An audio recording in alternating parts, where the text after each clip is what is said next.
All right, recorder's on. Go for it. Hi, this is Reagan Carruthers. If you want to stay in touch with me, head to reagancarruthers.com. I invite you too to read my memoir, Tragic Magic. You're listening to Vroom Vroom Veer with Jeff Smith, reminding you to stay grounded, embody love, and show up for yourself every day. I like it. Look at that. You just improv that whole dot, dot, dot. I did. You did, and it was confidently done. Well done. Presence helps. There you go. Okay, let me hit stop. I'll be right back. Are you ready to thoughtfully steer away from your revved up, frenzied, and far too often scripted life? Then welcome to Vroom Vroom Veer with Jeff Smith, where he guides you down the road differently traveled by sharing unique experiences with guests who have managed to shift away from a life stuck on cruise control and veered their way into a more authentic and fulfilling one in all sorts of interesting and kind of remarkable ways. Get ready to Vroom Vroom Veer with your differently traveled road chauffeur, Jeff Smith.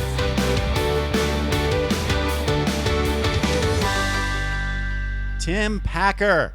Thank you so much for being on Vroom Vroom Veer and welcome to the show. How's it going?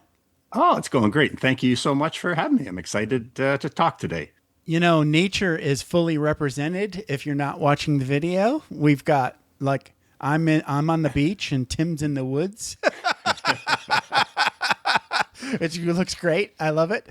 So, Tim Packer, you've got your own art academy. So, talk a little bit about what you're most excited about in your business and your life today.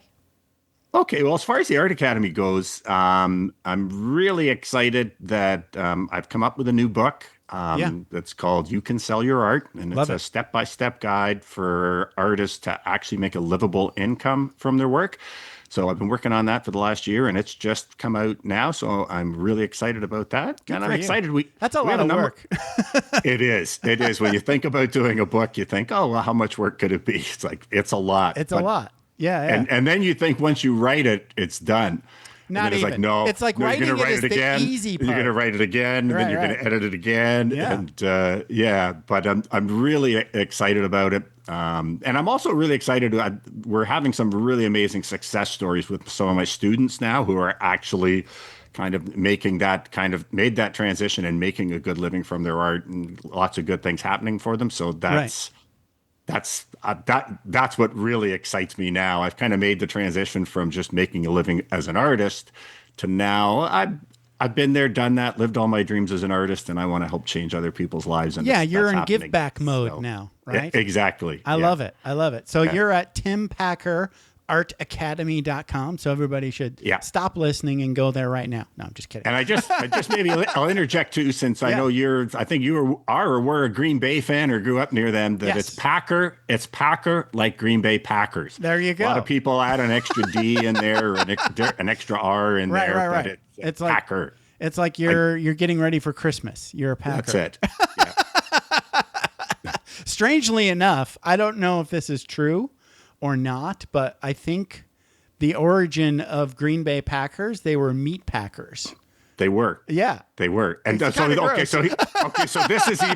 this is even more kind of I'm a big guy. When I was growing up, I was a big guy and I used to eat a lot. And when I was little, my nickname was Meat Packer. That makes sense. That follows. Yeah. That's a very northern North America kind of pun, I guess. Yeah. So you grew up in Canada, the East Coast, and like around Ontario, right? Just outside of Toronto. Yeah, so I grew up in Scarborough, which is one of the suburbs of Toronto. Nice. So talk about like growing up in the woods in Canada. Well, it's actually not the woods, but mind you, we were on the outskirts of Toronto when I grew up. But it was very much like Wally and the Beef. Right. It was living in the suburbs. Right. Sports were kind of everything. We had to play sports in my family. School was very important. Right. Those were the things. As you play sports, you work hard in school. Right. And for me, I was kind of, I don't know if you guys have the term browner. No, nope, we don't have browner. Well, it comes from brown nosing. Oh, that. But the term up and around Toronto, if you were a browner, it meant you were really smart. Okay. And you got really good grades. Gotcha. And so I was a browner. So like I actually started school a year early, and then they skipped me ahead a year. Yeah. Which seems like a good idea. Except, when I was going into high school, so grade 9, the average age was like 14 or 15. We had kids in our class who were 16. Yeah. I was 12. That's not gonna. Yeah, and the animal kingdom, that means you're getting picked on quite a bit. Yeah, exactly. I mean, so it is a good Sorry thing. about that. Yeah. No, that's okay. Hey, it all worked out. You had to be tough.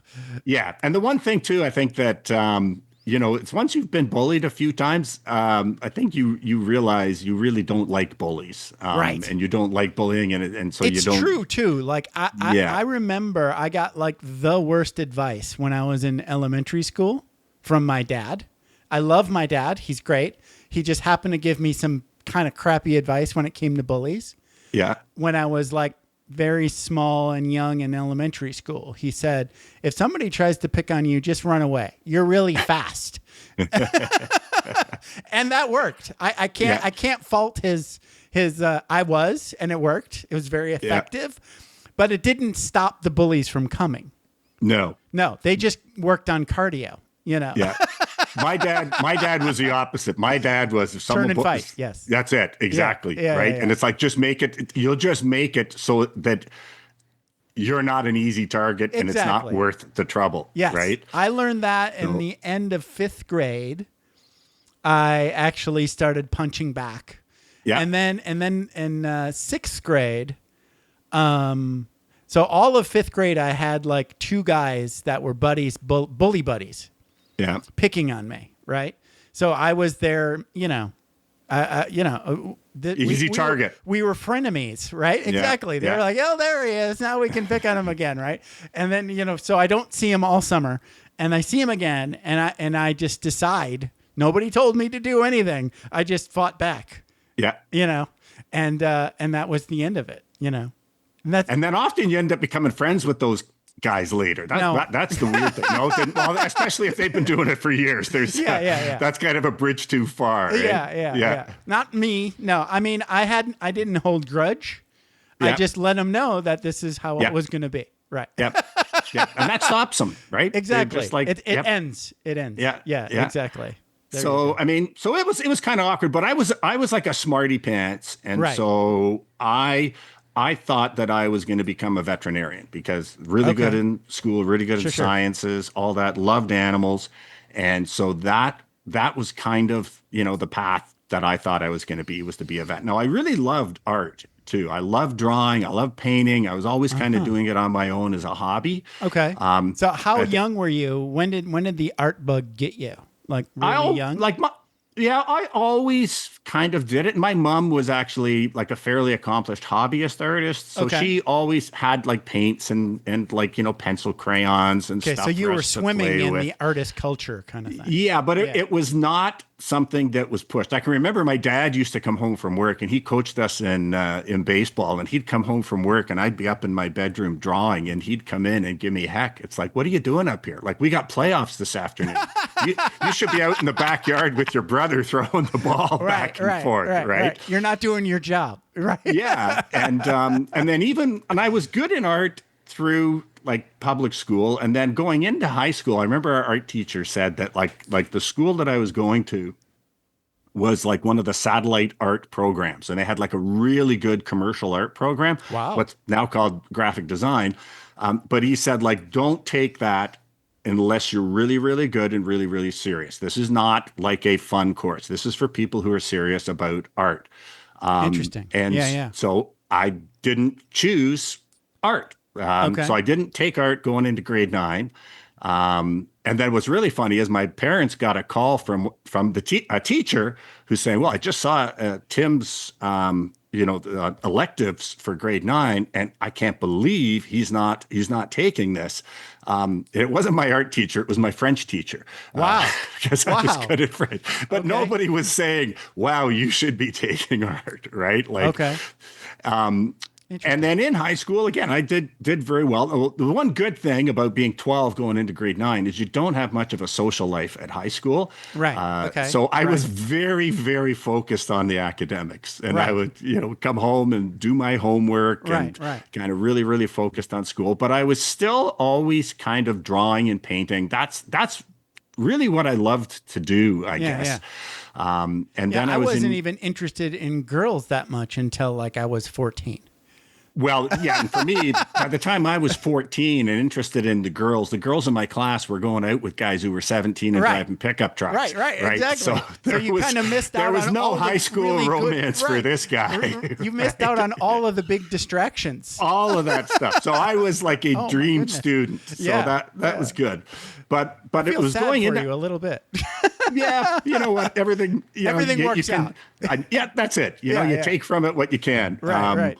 So then going into grade 11, and that was the time when we still had grade 13 up here. So there was 5 years of high school. So going into grade 11, there was a buddy of mine who I'd known since, grade 7, and he was in the art program. And he, one day we were sitting at lunch and he pulled out some of his art projects that he was doing. And he'd been in this program now. This was his 3rd year. And I looked at his stuff and I thought, I'm as good as that. Like the stuff I'm doing at home on my own. Just for fun. Yeah. Yeah, like I'm as good as that. And so I talked to him about it a fair bit. And then I went home and talked to my parents. And I said, I want to make the switch into art. That's what I really want to do. Interesting. And surprisingly, my parents were like all on board. They were always like, you can do whatever you want to do. Even dad. Even dad. So maybe you weren't so good at baseball. I don't know. No, definitely not baseball. By this point, they had realized that it was funny. So my dad actually signed with the Boston Bruins back when there was only 6 teams. And so he was like a heck of a hockey player. It ended up not happening because he broke his leg in 3 places when he was in junior A up here, and that kind of ended his career. But he was only like 5'9", and then like I'm 6'3", my brother was 6'2", and my dad saw the size of us, and he thought, okay, oh yeah, I'm gonna be a millionaire. And it's like no, it was like a couple of big Great Dane puppies out there on the ice. So yeah, the sports thing didn't happen. But here's what's really cool. So my dad, when he played high school hockey, was like a bit of a star when he was, and the guy who was the coach of his hockey team back in high school was the head of the entire art department at my high school now. So my dad actually called him, and my dad knew him really well because he was one of the top players and was the captain of the team. Right. Called him, explained the situation, and so he said, yeah, like have him come in and bring some of his work. You guys can come in with him too, and we'll talk about this. Wow. So anyways, that's what we did. So I put together a portfolio of my work.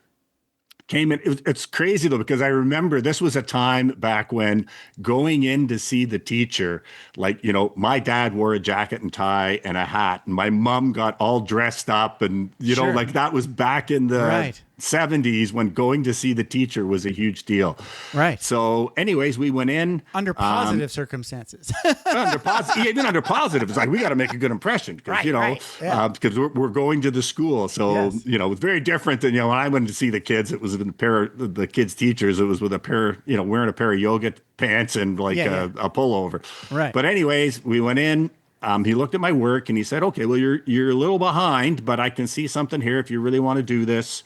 I'm on board. And the funny thing was, we really had to fight the school administration to allow me to do this because I was getting 80s and 90s in all of the core curriculum subjects. And I was going to be dropping those to go into, there was like 2 streams. There was the advanced stream and the general stream. The art was in the general stream. And so they were losing a top performer in the things that really... their numbers look bad. Exactly. So, but anyways, eventually we were able to get into it. Right. I got into the program, and actually when I started, I was kind of at the bottom of the class, I would say, just because, again, I hadn't had any real formal training. But by the time I finished grade 12, I was kind of, a little better than kind of in the middle of the class. Okay. And had decided that I was going to pursue this as a career. So I took graphic design in college. Now I had to stay to finish off grade 13 just because they didn't want to allow me to go into college at 16. There's no way you like stay and do the extra year. That would be extra weird. Yeah. It's like Doogie Howser, MD, a little bit. Sort of, yeah. So I stayed. Doogie Howser, the artist. Yeah. So I stayed, did grade 13, and then started graphic design at George Brown College in Toronto. But here's what happened over that. So by the time I went into college at 17, I was 6'3". I worked out a lot. So I was like 215 pounds and jacked, and I had a beard. Yeah. And so nobody knew that I was younger. People often ask me if I thought I'd be like 25, 26. Wow. And so for the first time in my life, I was actually a big part of the social scene at my school. Yeah. That's new. And yeah. and was all in. So the perfect student. Yes. Now it has all the distractions all at once. Yeah. One of my 17 is like when your hormones are popping the most. So that was the first time I had a serious girlfriend. I was going out with the girl who was one of the hotties in the entire program, and kind of I ended up being president of the Graphic Arts Student Association, and partied a lot. Now, back at that time, the drinking age was 19, right? In Ontario, but you could fake it. Yeah, you had no problem. You were buying for everybody. In my second year of college, we were having a big party, and and everybody was buying me drinks, so we knew all the waitresses at the pub we went to and all that. Okay. And so she's like, "Oh, is it your birthday?" And I said, "Yeah." She said, "How old are you?" And I said, 19. And she's like, "You bugger. Like, I've been serving you for 2 years." Like, yep. That's awesome. That's great. So anyways, all of that to say that, I did not apply myself in college like I had in high school. Yeah. I did okay. Yeah. But, didn't give it the same. See, now we talked about all those distractions earlier that you were avoiding. Right. Yeah. And so maybe the timing was like a thing there. But anyways, I came out of college at 19, ready to take the world by storm, and start working as a graphic designer, and just I got 3 jobs over the course of the next 2 years doing like entry level, mind numbing stuff. Right. So where were we in the timeline? Were you using computers yet, or was everything still cut and paste? No cut computers. No computers. It's literally paste up. Literally, that's what I was doing. Paste up with cutting out labels and pasting them in a row so that they could photostat the row. Yeah. And then you'd paste the row up so that they could print out a whole sheet of labels. I have a funny story that goes to that because so probably I'll try to shortcut it because there's so many repetitive. I told this story before on the show. So, but just because it relates to computers and graphics. So I was in this club, and I wasn't a big club guy, but there was an opportunity to travel with this club. It was called Business Office Education Club. And one of the things that you could compete in was computer-aided graphics. Yep. And my school just so happened to have one of the first Macintosh black and white computers, and that had a paint program on it. And me all by myself, knowing nothing about graphics or design or anything, made this really cool graphic that got me to, well, actually, there's more of a story there, but like I didn't have to compete at regionals. So I automatically, just by submitting the team, got to state without competing. I got the bye. I got a first round bye. Exactly. Yeah. And, but we won state, and it was a team. There were 2 other people on the team, but I did everything. And it was all on the computer. Then when at nationals, they had computers because it was called computer-aided graphics, right? Yeah. And we were allowed to bring floppy disks with us with stuff on it, right? So we had like generic clip art, so we could put stuff together. But we actually had to do what you did.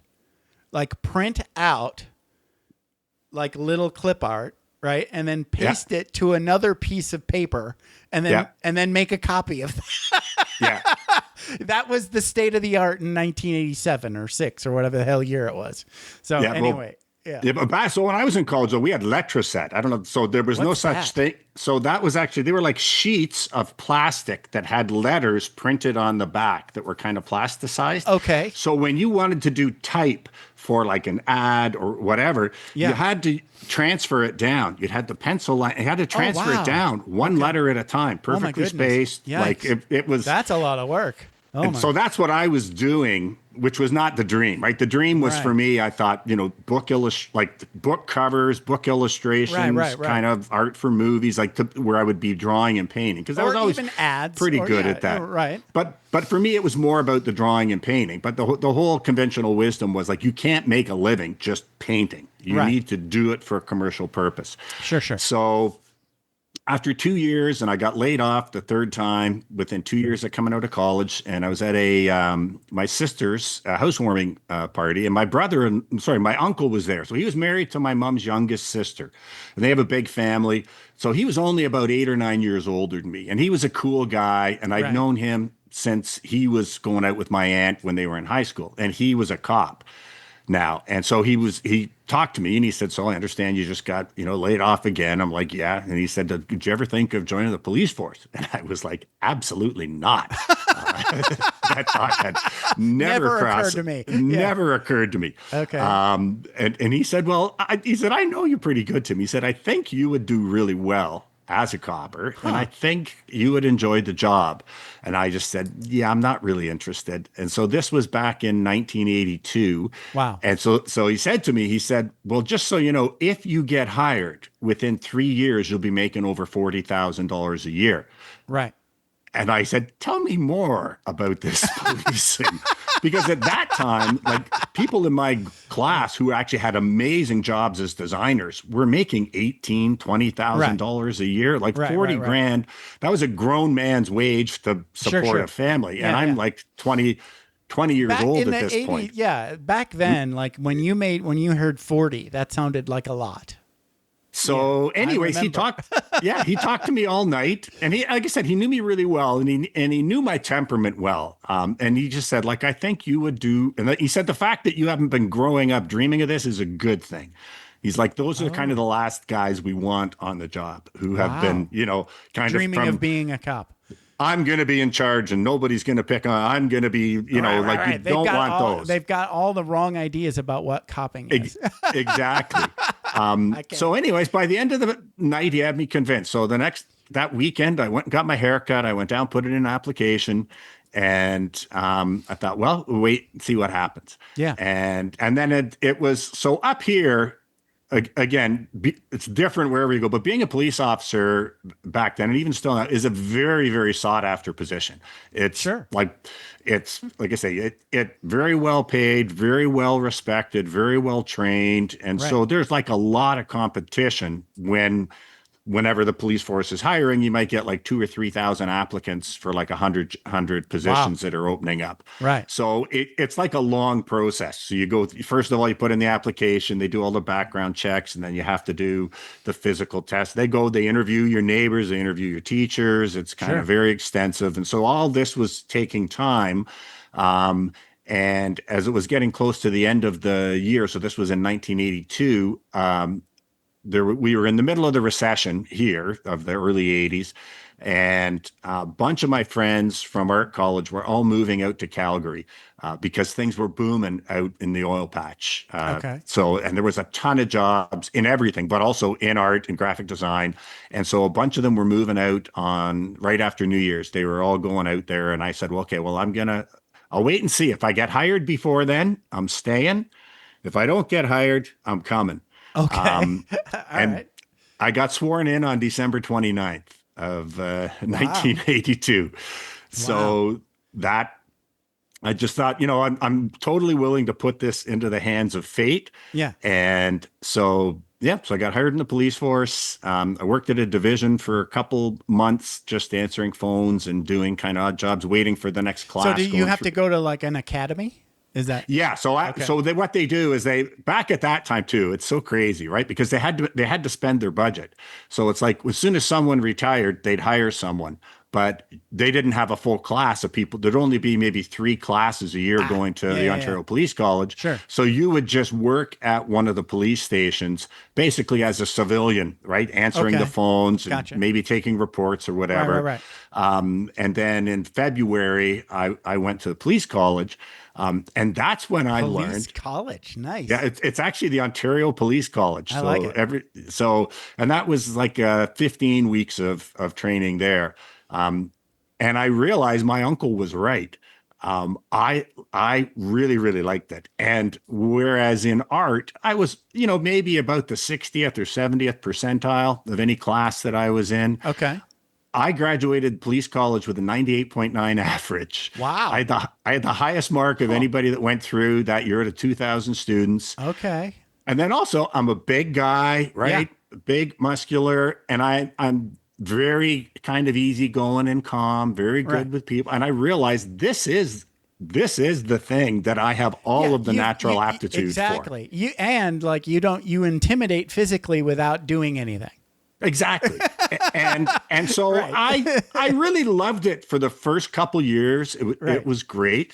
But I also realized too that this is a job I like, and I liked it. But I was always, when my days off came, it's like, well, I like my days off much better than I love my job. Okay. But I was around guys where it was the opposite, right? Where they couldn't wait to get back to work from their days off. Because again, I was very good at the job and had all the tools, but it wasn't really something I was passionate about. I went out and I was a very good worker. Right. I had a very good career. I ended up getting promoted to sergeant and then detective.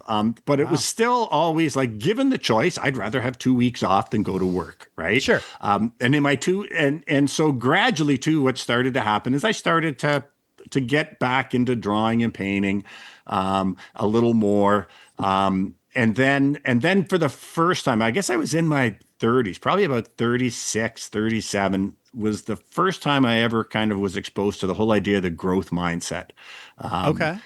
And the idea that talent is not something you either have or don't have. It's not fixed. It's something that skills. Yes. I since know that, right? It's skills, knowledge, experience, and creativity. Right. You can improve all of them. Yeah. And I was starting to get serious about painting again. So I actually have to digress a bit. But the reason I started to get serious about painting again is kind of there was a tragedy. A good friend of mine who was a police officer was murdered on the job, and that'll be a wake-up call. I now know it's a thing called mortality motivation, right? But it really just struck me. Like I knew that was a chance, and you always know there's no guarantee of tomorrow. You have a higher degree of, what do you call it? You have more exposure, right? Than a civilian. But you could just as easily get hit by a truck tomorrow crossing the street, right? But you have that equal to any civilian plus your duty, right? It's like being in the military, right? Yeah. If you get deployed to a war, right? You have a lot of family in the military. Right. You've got, I was in the military 20 years. Yeah. You're fine with your ordinary risk level as a civilian when you're in your ordinary job is equal to civilian. But when you go to the war, it is now that plus, right? that's there. It's there. Yes. And so what it really struck me, again, it's there, but then that just brings it to the forefront. And I realized it puts a focus on it. Yeah. And I realized at that point, my plan was I'll do my 30, 35 years. I'll retire from the police force. Then I'll have 20, 30 years to get back to art. Okay. And then when this happened, I just realized nobody guaranteed you to get to 80 or 90, right? There's no guarantee there. And it's and then I really just looked around and I just realized, and it was really devastating in a way, because I looked around and I realized I'm an artist. Like that had been a part of me since I was 12 years old. Wow. So it didn't go away, like that desire. But I'm not painting. Nobody that knows me even knows that that's a part of me. And I thought if that was me, that happened to, it wouldn't even be a footnote at my funeral that, oh, Tim was an artist too, because I wasn't practicing art. So I just really made the commitment then that I need to get back to doing this because that's part of who I am. Sure. And the plan was, well, I'll do this because this was, I was like 40. No, I guess it was about 35 when this happened. It's like, I'll do this until I retire. And then hopefully when I retire, I'll be able to turn this into like a part-time thing to augment my pension. Okay. But I still never really thought I could do that much with it because it's like, hey, I wasn't that talented, right? Okay. And then I read this article by Harley Brown, who's a Canadian artist, and he didn't describe it as a growth mindset, but I realize now that's what it was. But he basically said that, talent is a myth. The idea of some natural gift is a myth. It's all about hard work and developing the skills, knowledge, experience, creativity. Yeah. I would say like if there is a talent, it's sort of like this mixture of what you enjoy, right? And then plus exposure, right? So you're swimming around with your mom's stuff. Right. Yep. Now, had that not been there, it could have been something else. Maybe you're. Oh, for sure. Right. So it's just sort of whatever happens, that becomes what people call talent. Right. Yep. It's not really talent. It's just happenstance. And so I heard this quote from Harley Brown that he said, like, if you're willing to put in the work, I 100% guarantee you can become a successful artist. Right. And my initial thing was like, screw you, Harley Brown. You're one of those gifted people. And they all say that, right? They all say it was just about hard work, but the rest of us know that's just not true. Right. That you had that something, whatever it was, and it's I don't have it, and I'm never going to get it.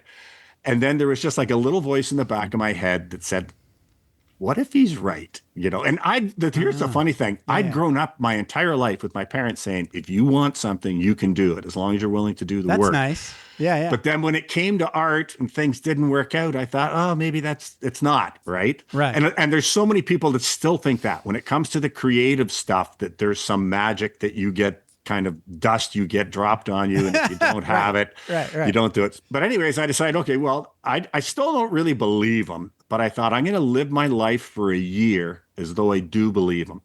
Okay. And that's so good. that's what I did. Yeah. And so so then I started doing all this research, and started just like, okay, well, you need to paint at least 3 times a week. It's like, okay, I'll start doing that. And then it was like, well, you need to improve your talent. You need to improve your skills, and you need to find the things that you are weakest at and master those and kind of make them strengths instead of avoiding them, which is typically what people do, right? Like if you're not good at drawing, lean into what you're good at, right? No, lean into what you're not good at. Right. Okay. But that would make a huge improvement in your work if you could become good at it. Okay. Right. So the typical thing is for a lot of people, it's like, well, I don't draw very well. So the choice is, well, I can spend the time and effort to become a masterful at drawing. Right.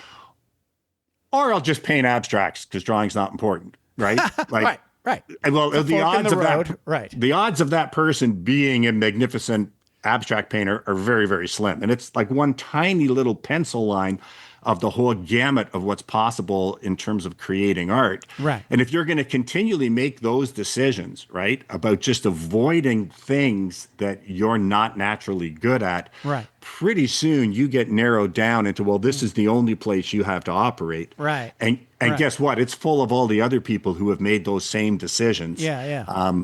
And you're competing against people in that abstract realm who have mastered all the other stuff. Right. And they're here because they choose to do it. Yeah. There's other things too there. Like you're getting into this a little bit of the 80-20 rule, right? Oh, absolutely. And the thing is like there's probably like a whole gambit of skills, and you don't need to master necessarily 100% of the skills, right? You probably need to be really, really good at 20% of the things, right? And then everything else can just be good enough, right? Yeah, but you have to figure out what that 20% is and then kill it. Yeah, and that's it. So for me, so anyways, let me carry on with the story here. So anyways, I like it.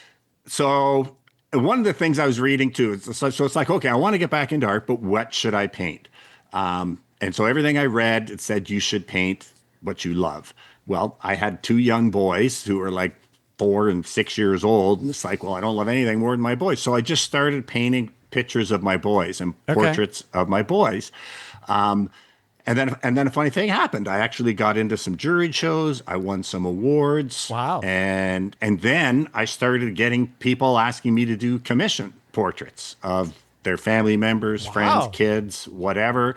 And so this was all happening while I was, at this point, I was a sergeant. Okay, so you're still working, doing your job. Still working. So it's doing this, hobby mode.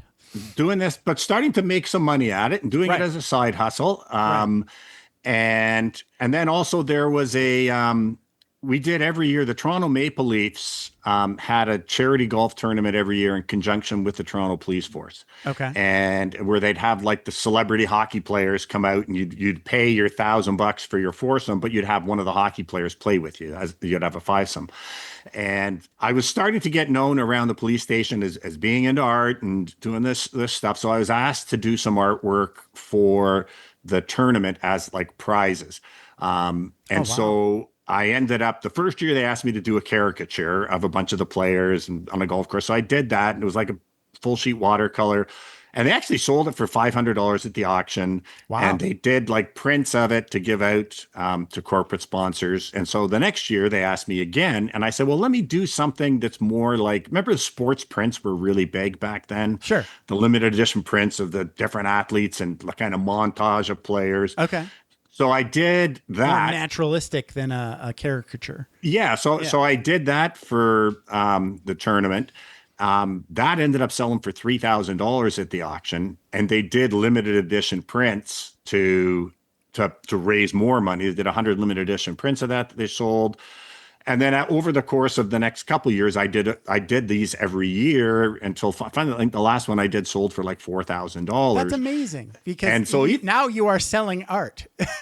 Yeah, and people are starting to take notice, and people are starting to go, "What are you doing here?" Right. Exactly. And then even my wife kind of, so I have to tell you too, my wife is a banker. And she was very, very successful, worked at one of the major banks here. And so we had a conversation around 1998, I guess, because by this point too, I'm starting to win awards and shows. I'm having these things sell at the auction. I'm getting commissions. And so she said to me, she's like, I'm really proud of everything you're accomplishing with your art, but we have a young family. You have a very good job with a guaranteed pension, right? So please don't ever come to me and tell me you want to quit your job to paint full time, because that was not part of the deal when we got married and decided to have a family. And I was like, yeah, totally, 100%. I never get the pension first. Yeah, exactly. The plan was still just keep riding this pony until I retire and then see where I can take it. Sure. Well, over the next couple of years, then a couple big things happened. I was elected as a senior signature member of the Canadian Institute of Portrait Artists, which was like a really big deal. Yeah. I was elected as a member of the Canadian Society of Painters in Watercolor. I had a show. There was a show in Vancouver for the Millennium, and it was the biggest art prize for like a juried show that had ever been offered in Canada. There was like $100,000 in prize money. I think first prize was like $50,000. Wow! So I entered this show. Now I didn't win any of the awards, but I got into this show, and in this show were the people who were like the art gods of that time, right? And so that got my wife thinking, I guess. And then it was in the fall of 1999. I'd had a studio open house. I did one of these every year. It started out just like friends and family come to my house, and I had paintings for sale. And by this time it had turned into a pretty big deal. And by the end of that day, so I just found out I'd been accepted in this show. I'd just been elected to these two societies like the month previously. And now I had about a dozen portrait commissions lined up from my open house. And then when the show was over, my wife says, okay, like, I'd like you to sit down and we need to talk. And I was like, oh no, like this, this never ends well when it happens in the movies, right? It's like, what have I done? It's like I was thinking everything. But anyway, she said, we need to talk, and we need to talk not about if you leave the police force to paint full time, but when you leave the police force to paint full time. Okay. And you could have knocked me over with a feather because, like I say, this was totally different to the conversation we'd had 2 years prior. Right. But then she said something that was really important. She said, but this, just so you know, this is not about you being fulfilled. That's not why I want to do this. She said, this is what I think is in the best long-term economic interests of our family.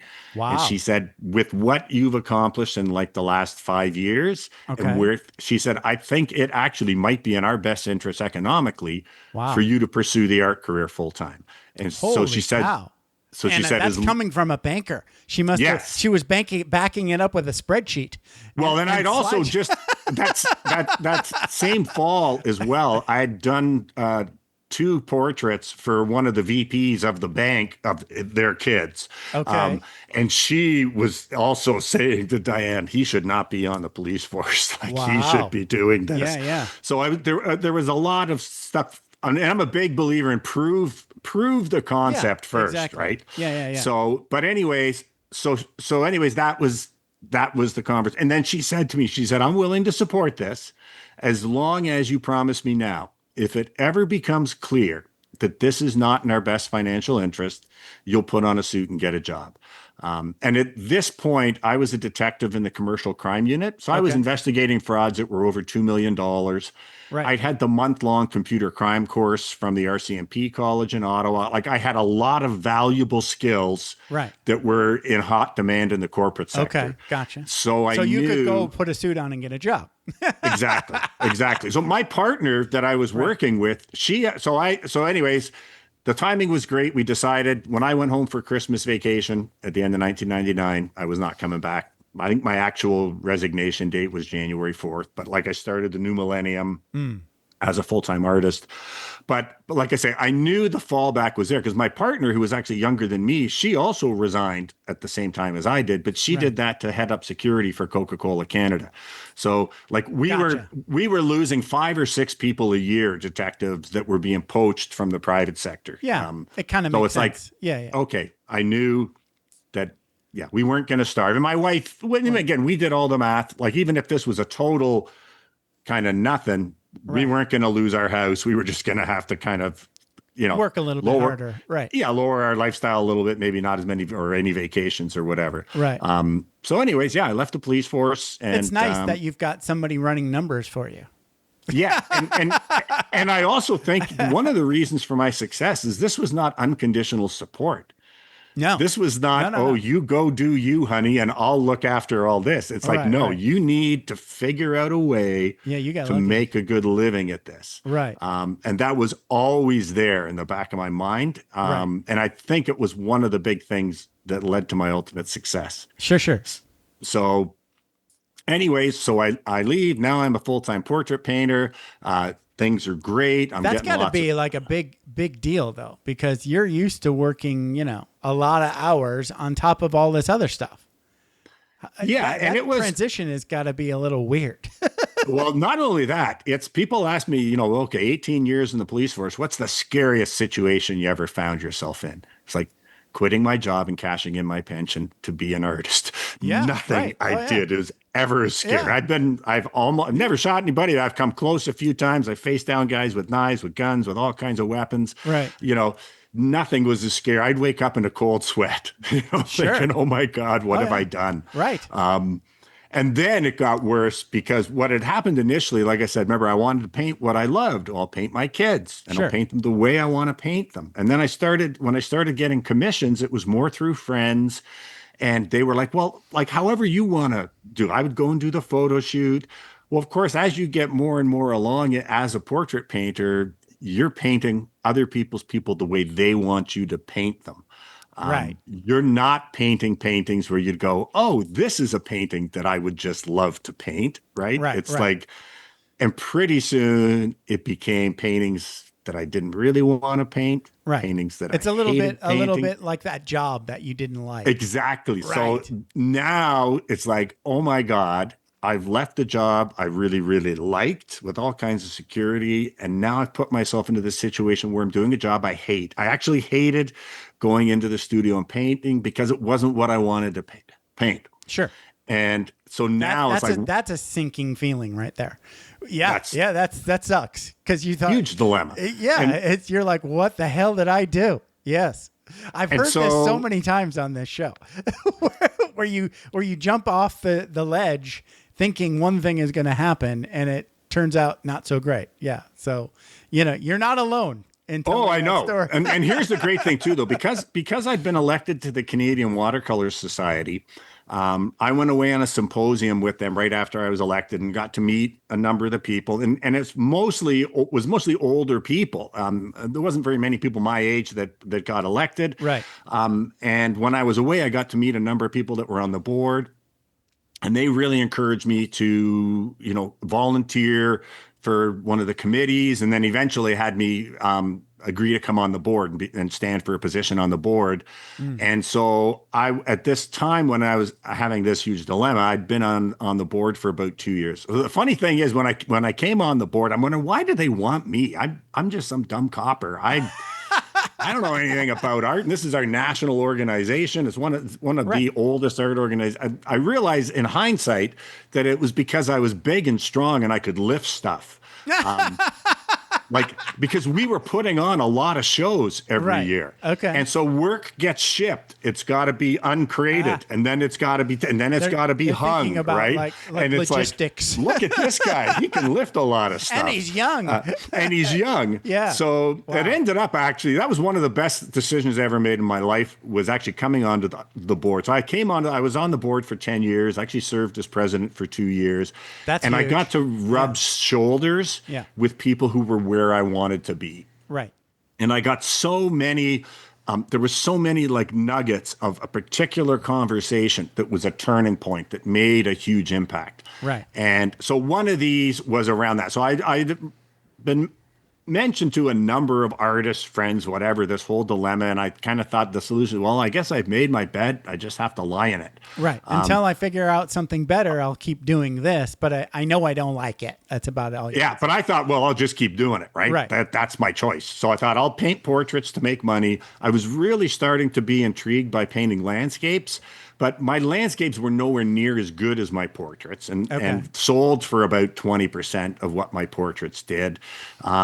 And so, my thought was, okay, well, I'll do portraits to earn money. I'll do my landscapes kind of in my spare time. People will buy them because they go with the couch or they go with the curtains, but I'll never be able to make a name as a landscape painter because I'm not good at that. I'm really good at portraits.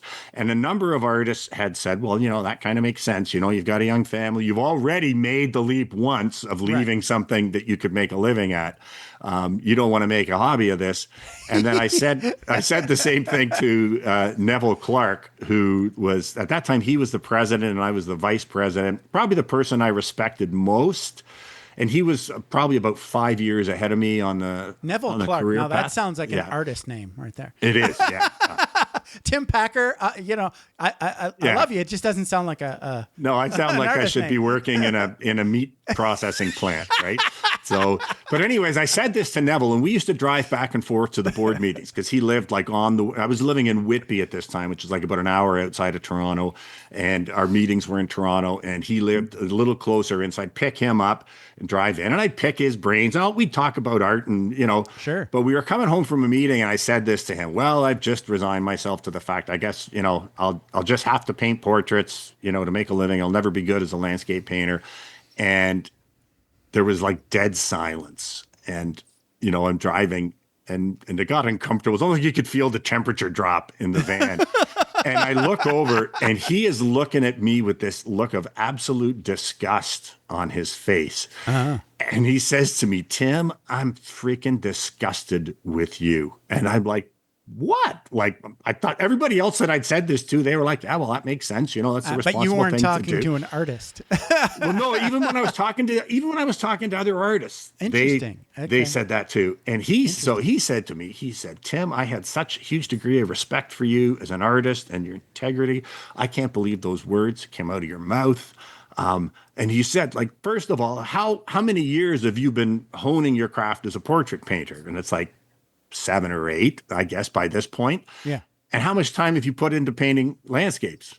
Well, not much. Right. Okay. And he said, yes. what made you think that you could just make that transition and it would become easy? He said, if you want to paint landscapes, paint effing landscapes, but put everything into it like you've done into everything else you've done. It's not going to be easy. Right. But if that's what you want to do, paint effing landscapes. That's right. So anyways, I came home. You've got to put in the effort. You've got to, again, go back in the skill build mode.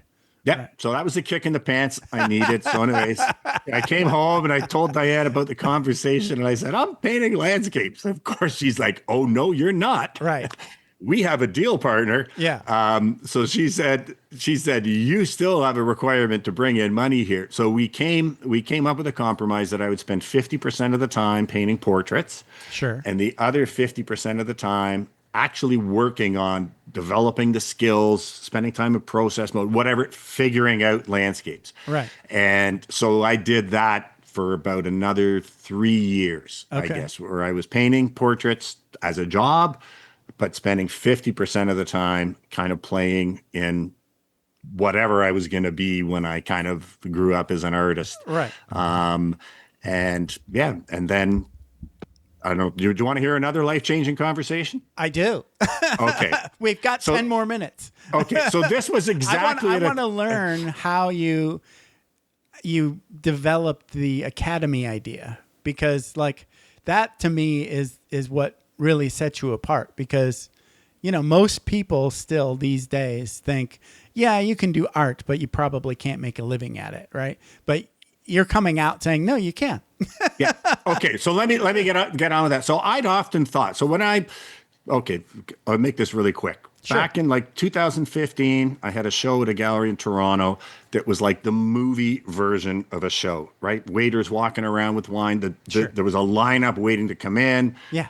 Sold stickers were going up. I realized at the end, during the show, I'm going to make over $250,000 a year from the sale of my art. And I was just like, wow. How did that happen? That was so far beyond what the dream was. Okay. And then I had this feeling kind of come over me that like I basked in the glow, but it didn't last too long. And then there was another feeling that made me feel a little uncomfortable. And at first I thought it was guilt.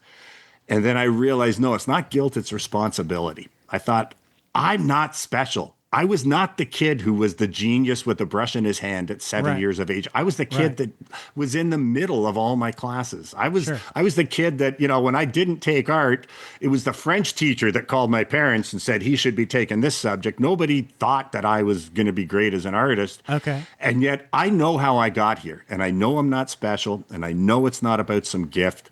And so I thought, I have an obligation to share what I've learned. And so the next day I went out, and this was before smartphones. So I dropped about $25,000 in video equipment. Wow. And started my YouTube channel. Okay. And decided I'm going to start sharing everything I know with my YouTube channel. And so I started doing that, thinking, oh my God, I'm going to help all these people, except you know how hard it is to get traction, right? Totally. So I was putting this content out there. Nobody cares. It was kind of crickets. I'd get the odd comment from people that were following me. Oh my God, you've made such a difference. Right. But not near the impact that I'd wanted. Right. And then I had the opportunity to mentor a young artist. It's a friend of mine who was a golf buddy, actually at the club that I was a member. And his daughter was studying landscape architecture, but she really wanted to be an artist. And she got to know me. And there was a conversation with her dad after she just graduated. And he said, oh, we talked to Brooke last night. And I'm like, oh, how is she? He said, well, I can tell you one thing. She doesn't want to be a landscape architect after 4 years of university. She wants to be a effing artist. And just like not happy with me. It's like if the thought bubble over his head was, and it's all your fault. And so he's like, what do you think? And I thought, well, she had really impressed me. She had the real fire in her belly, but she'd also shown a real good business sense, and she had a pretty good skill set. But also, I knew by this time, the skills you have coming in do not determine it, right? Right. So I said to him, I think, I would support her giving it a shot. Like she's debt free. She's living at home. She's never going to have an opportunity like this. And then it just came to me. I just said, you know what? If she wants to, I'd be willing to mentor her as long as she's willing to have all of our sessions videotaped or filmed and put up on my YouTube channel. And so anyways, he reached out to her. She agreed. So that was back in, I think, 2017. We started the mentorship program with her. Wow. In her, so the average, and just there's a lot of statistics here. The average artist, full-time artist in a recent survey, full-time painter artist has less than 10,000. 80% have less than 10,000 in gross sales a year, and half of them have less than 5,000 in sales. So, like the starving artist is not a myth, or it's a real thing, right? Right. It's like society doesn't value it for some reason. Well, Brooke, in her very first year, was able to make over $30,000 as an artist. Great.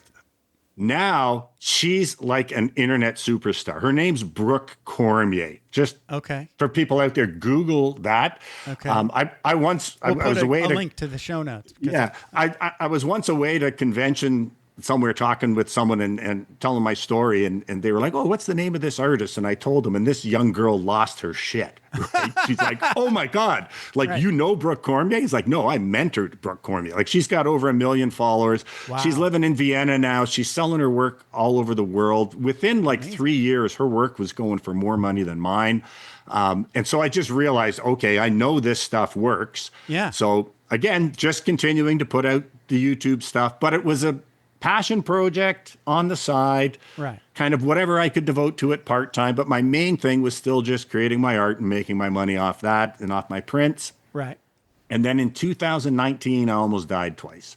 I had the thyroid from hell, and twice, literally, I was once on the surgical bed, once in the gurney, with my wife there. We don't know if I'm going to be here in 2 minutes. And it makes you think, right? Right. So again, the one thing that was great is both times when I thought this might be it, it's like I was just overwhelmed with a feeling of gratitude.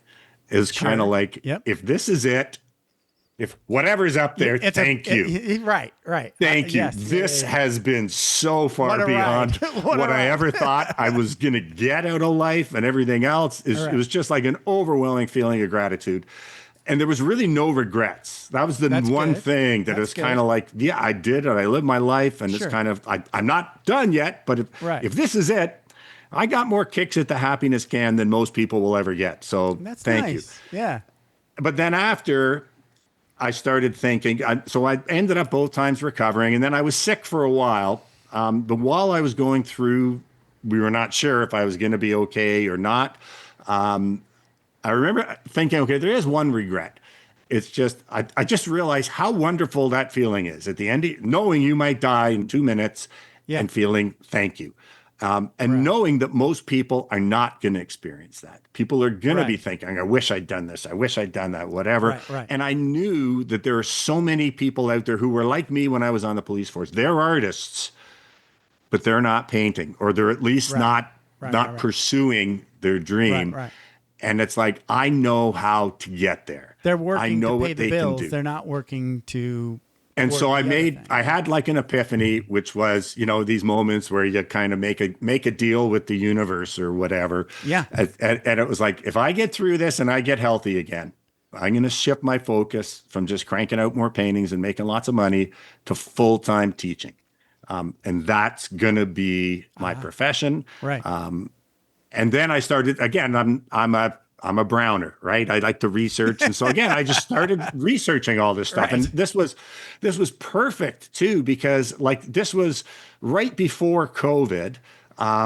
So COVID made everybody who wanted to keep in touch with their family have to get used to this, right? Right. Zoom, kind of whatever, online communication, because I'd been part of a thing called Art Academy Live back in 2005, which was online art courses. Right. But what we realized was 95% of our target market were not comfortable or competent on computers or devices. Okay. Right. And so I realized, okay, if I'm going to do this, and the deal with my wife was still in place, right? It's like, you need to make this a viable business. Right. And so then again, I just started doing the research, and then again came across the whole idea of doing online courses, kind of like recorded courses that you can record at once. Right. And then kind of now your audience is around the world. And then also we have a live component now in my mastermind where every week I meet with students and they share their screen, they show me their paintings, I critique them, I give them That's advice awesome. Yeah. and all that kind of stuff. The training is like huge, but like that immediate feedback is just critical. I mean, it's for huge. sure. And you know, and I'd already I've done this, and then you're going to give me that non-judgmental, but what you need to know. You need to hear that. Yeah. And it's funny because my wife, and I'm a big believer too of putting yourself on the hook, right? I love Seth Godin talks about that. Put yourself on the hook. Right. And so when I made this decision, my YouTube channel at that time, I had about 6,000 followers and I'd get, half decent views. But I did a YouTube video making this announcement that I'm now going to be creating an online art academy. That's going to be the full-time focus of my business. But I also know I have to make this a success. Right. To make it a financial success. But also, if I make it a financial success, that means I'm going to be helping even more people. And my wife was like, what if you can't do it? Like, you shouldn't put this out there. And I'm like, no, I'm putting this out there because I'm going to do it. Like, that's right. You're putting myself on the hook. Right. Right. Yeah. I need to have that kind of, because if I just half-ass it, it's not going to work. No. And so anyways, so we just, this summer crossed $500,000 in earnings on the Art Academy. Wow. And congratulations. Great. Yeah. The students, I'm having success from some of my students that are just even blowing away the success that Brooke Cormier had. Yeah. I had some students come in that basically, one of them was she was pursuing a veterinary science in university. That's what I wanted to do. Right. And she had actually grown up when she was in high school watching Brooke Cormier on the YouTube thing and following her. And then after seeing another one of my YouTube channels, she's like, okay, I'm going to give it a try. And so she ended up joining the Art Academy. She actually dropped out of university. And now she's like killing it as well. She's got like a 500,000 followers on social media. Wow. She sells all of her work now just through her social media. She doesn't do art festivals anymore. She's won a couple of huge awards. Just this last Christmas, she was an invited guest at the Mayor of Toronto's art gala, a gala for the arts. And so it's just that's what makes me happy, right? When I see that and I know that, like these people are getting to live that dream and they're young whippersnappers too. And I also have some older people like my generation and even older who have retired and they're now doing this and they're having the same level of success. Wow. And so anyways, I'm just thrilled that I'm able to have this impact, but also that kind of challenging that whole myth of art as some talent, sort of as some sort of gift. It's the last thing I'm going to say is the only thing someone needs to become successful is a passion for art. Right. And by passion, I don't just mean they love pushing paint around. Right. Like I love golf. I'm a bogey golfer. I love bad golf. I could go play bad golf every day for the rest of my life and be happy. I understand. You don't have a burning desire to be a golfer. I just love painting bad golf. Right. But for it to be a passion, my thing is you need to have a burning, overwhelming desire to master everything about it. Right. And be willing to do the work to do that. Right. And that's what I feel about art. That's also what I feel about teaching and even about business life. now. Yeah. So if people have that, that's the thing. There's a lot of people who say like, well, I've been painting for 30 years. And it's like, I've been golfing for 50. It doesn't matter. It doesn't matter. If you if you don't commit to that like excellence or, I need to get really effing good at this 20%. Yeah. Right. Yeah. So, and what I think the most surprising thing that people find that if you have that passion is it'll probably not take as long as you think. No. Right. Especially now. Especially with people like you and the internet and people used to say it takes 10,000 hours. It doesn't. No, it probably maybe takes it takes 2,000 hours. it maybe takes 10,000 hours or longer if you're just mindlessly trying stuff, right? And that was the whole reason why I decided to write the book, because it's kind of like, okay, it took me 6 years until I made $30,000 from my art. And this was after I already had won all these awards, been elected to these societies, already had like a proven track record as an artist when I left the police force. And I've been able to have students of mine just go from art as a hobby to full time and make over $30,000 in 1 year, and then go up. But it's because they're not wasting time on all of the stuff that's not moving the needle. And and it's about I call these dominoes. I think I stole that from Tim Ferriss. But it's kind of like, what's the one thing right now? If you knocked it over, that would have the biggest impact on everything you do going forward. Right. And then knock that domino over. And then it's like, what's next? What's next? What's next? Right. Like, there's no point trying to kind of nail the Facebook algorithm if you don't understand composition, right? Totally. Like, yes. But that's the thing that artists are doing. They're following all the, it's like, oh, well, it kills me. You see, here's my proven system for marketing your art. And it doesn't talk at all about the art. It just talks about, and it's kind of like, it's all about the art. And like then you can fall into that situation where you somehow Clouseau your way into success and you have zero talent. Not talent, but you don't have the skills built yet. Right. And those are the exceptions. You've got all of the attention and none of the skills. That's horrible. That's you with the graphic arts contest you won. Yeah. Well, I'm not a graphic artist. You're right. But it's like, you've got sewed into it. Yeah. Exactly. And there are exceptions to the rule. I guess the one last thing I would talk about too, that's important for people if they're trying to make a living as an art, is that like there's not one art world. There's a bunch of different art villages, and this is where the confusion comes in. So the art village of publicly funded galleries, museums, and most university educations is kind of dominated by postmodernism. That's where it's all about the intent of the artist, the meaning, what's behind it. That's where you get. What are you saying?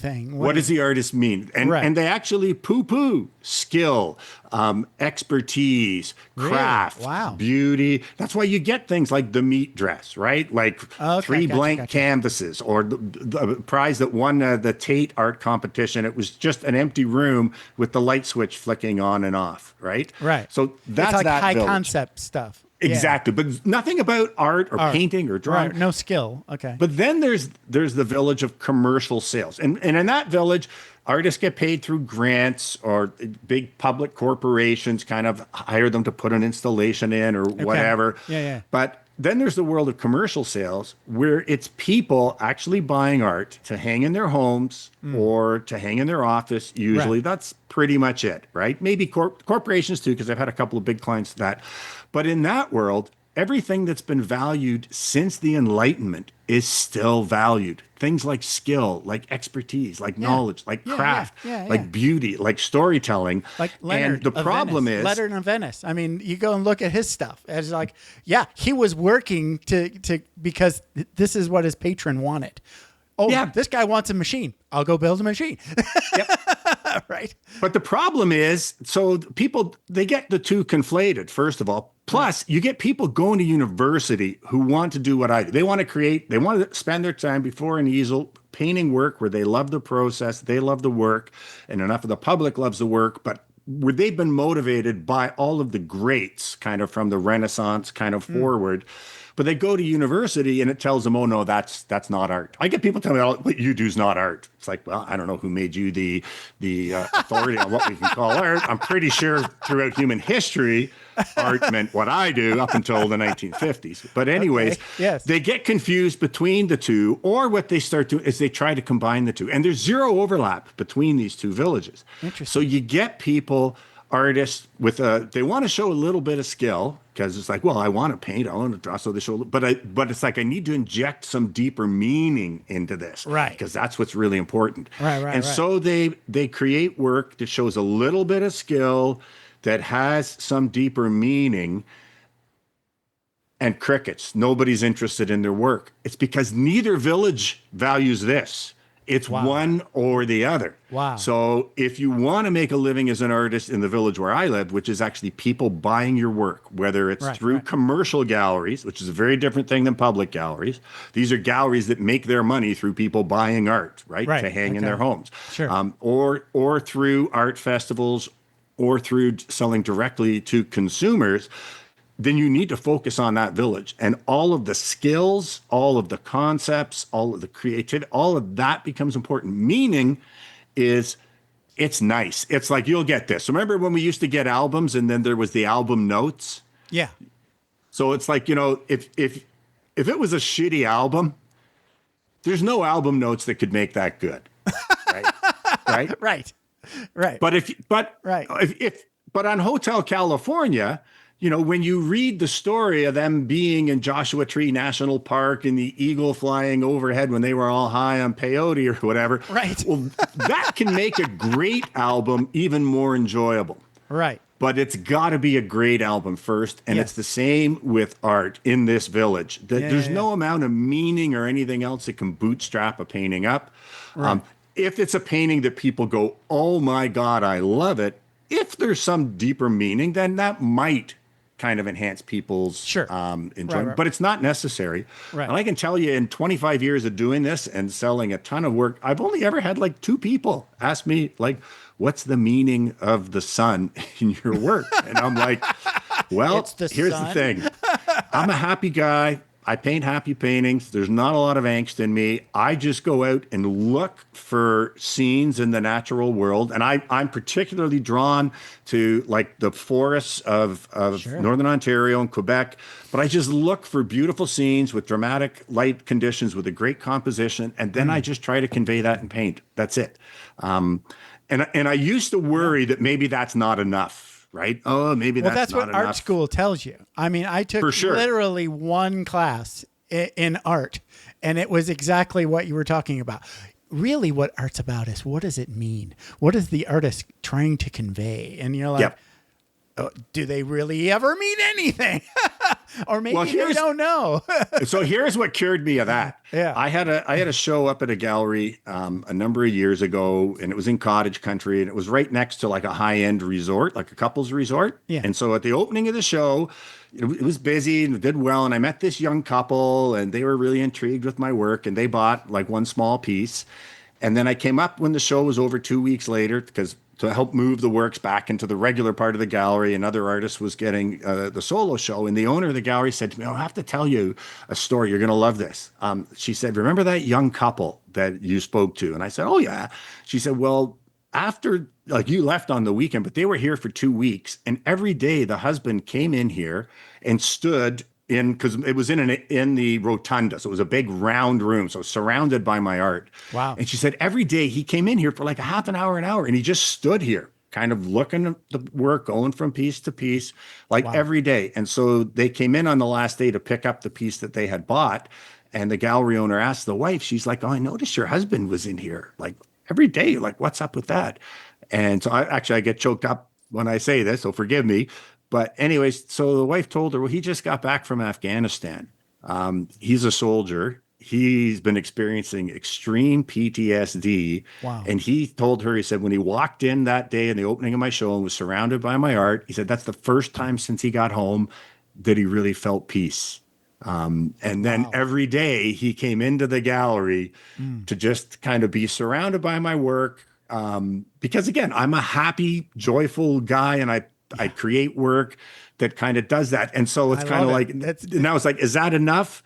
Yeah. And the funny thing too, is since then I've had so many first responders reach out to me and say the same thing, that I just love your work. And I've even had them apologize. They're like, I know I'm not supposed to do this, but I've printed out a bunch of your paintings and I just have them posted on my little cubicle because when I look at them, it just calms me down. And I'm like, yeah, that's plenty enough. That's it. Yeah, I like it because like when I talk to my wife about where I need to live, I always say it doesn't need to be big. It doesn't need to be expensive, but I need access to nature. Yeah. Growing up in Michigan or Canada, you kind of like fun for me as a kid was going out in the woods.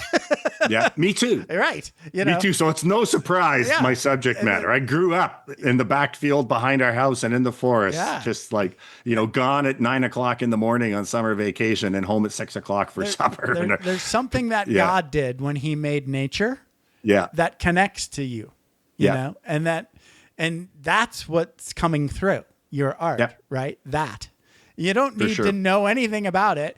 Tim's not in there. You're just, it's just coming through, right? Yeah, and that's my big thing with people too. I try to. It's like what's really important. It's not what I meant. It's like, what do you feel?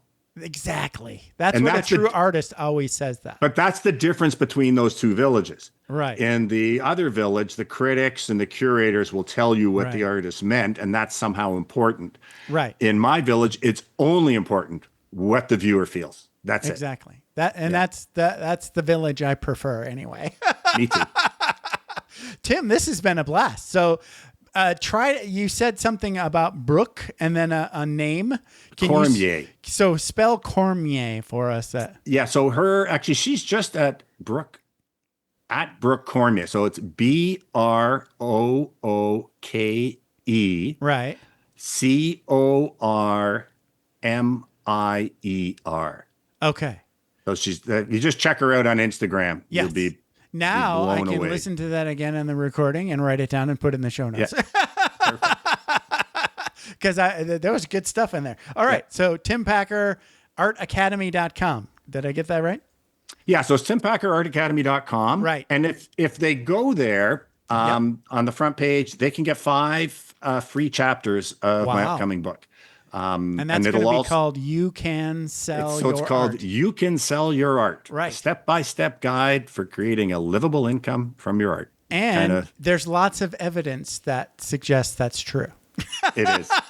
It's like anything else. It's we tend to think when it comes to the creative stuff that there's magic and stuff in there. And sometimes that's there, but that's there just kind of from the motivation and having the passion. Right. But at the end of the day, it's like it's all learnable. It's all doable. And there's no shortcuts. That's the big thing. There's no shortcuts.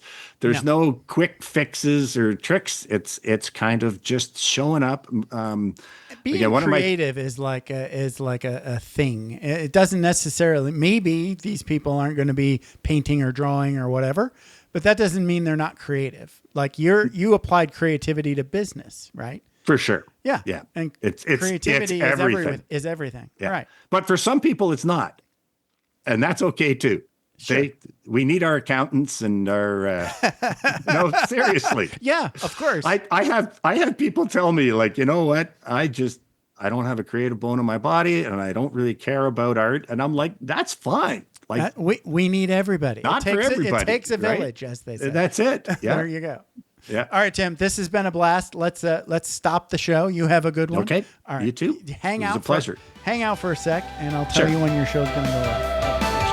Thanks for taking the time to ride along with us on another episode of Vroom Vroom Veer. For podcast info and show notes, be sure to head over to vvveer.com. That's VVER.com. Man, that's fun to say. And we'll catch up with you next time here on Vroom Vroom Veer.